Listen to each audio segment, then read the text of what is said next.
Good morning, everyone, and good morning to our traders around the world, and good morning to the SMF Street traders this morning. The time is 3:54 a.m. Pacific Standard Time, and as we have been talking about very much in the dog days of August and the last couple of weeks going into the holiday, when the big players are coming back in September, is that we're going to take a look again at the ranges on the SDS ProShares UltraShort S&P 500. Many times we have traded it. Many times when the bear UltraShort didn't want to work, we were buying the bull when it went down like this. Then there were times that we were buying it off support levels.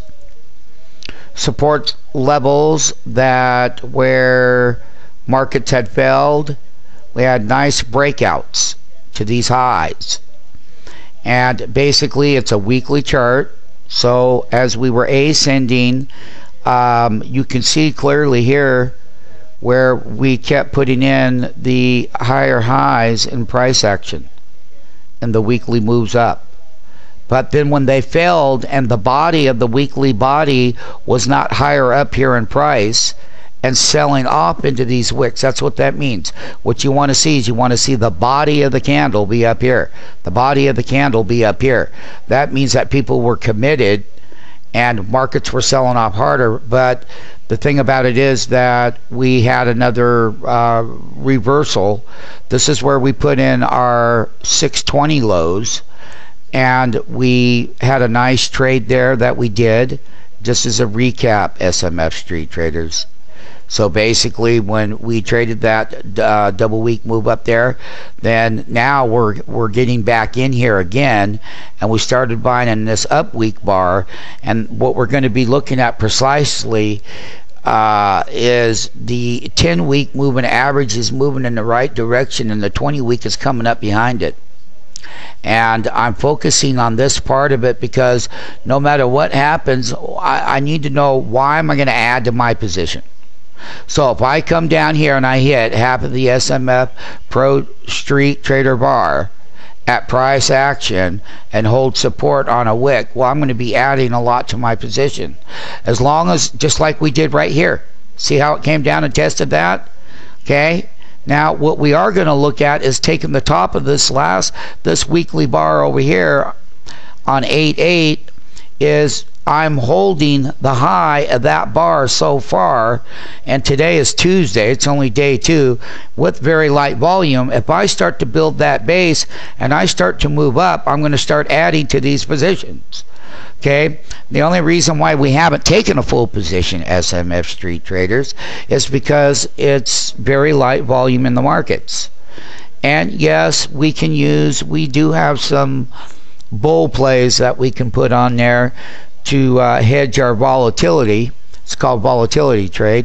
Nonetheless, what I want people to understand is how we can build a weekly move off the top of this high right here at 33.78, and you know, at the lower end at 33.64. This long line, the pink line, is a declining 50 week. We're going to have to clear above that. What we are going to be looking at is if we can get above that 35.86. That's going to be that next resistance level. So what we're going to look at as we move into September and going into October is the bear market signals I have on the S&P 500, which I did those charts for you this morning, is that when we start breaking key levels on the S&P 500 index, that's going to support this high base right here. And before breakouts happen, you want to see a big engulfing bar, and you want to see the high of that engulfing bar being held up by the body of this weekly bar that started on 8/22. That's Sunday. You start Monday. So basically what we are going to take a look at here is, do we break that this rising 20 week is that we keep bouncing off of there.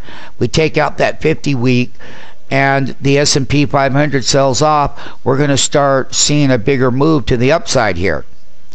And these were the last double tops.